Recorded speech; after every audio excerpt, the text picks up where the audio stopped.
A chocolate eclair is a must-have recipe, and this one is filled with a chocolate crème pâtissière and finished with a shiny chocolate glaze and a chocolate crumble. We kick it off with a fantastic choux pastry recipe. So we've got water, milk, butter, salt and sugar. And once it's at a boil, take it off the heat. Then sift in bread flour. Stir that through until it forms a dough and get it back on the heat. We cook it for 2 minutes. Once it's cooked, get that dough into your stand mixer and just mix on low speed till it reaches about 50 to 55 degrees Celsius. And once at temperature, we slowly add the eggs just a little bit at a time. You're gonna add just enough eggs to the point where the dough holds a nice ribbon. You let it cool for about an hour, then we pipe it, we bake it, and you end up, in my opinion, with perfect eclairs like this.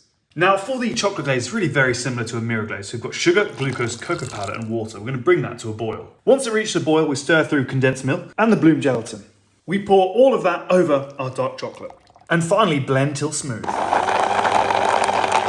That gets poured into a bowl and we chill it covered overnight. When the glaze has set, we need to bring it back to temperature, so we put it over a pan of gently simmering water. And once it has melted, you're going to blend it again to get rid of those air bubbles.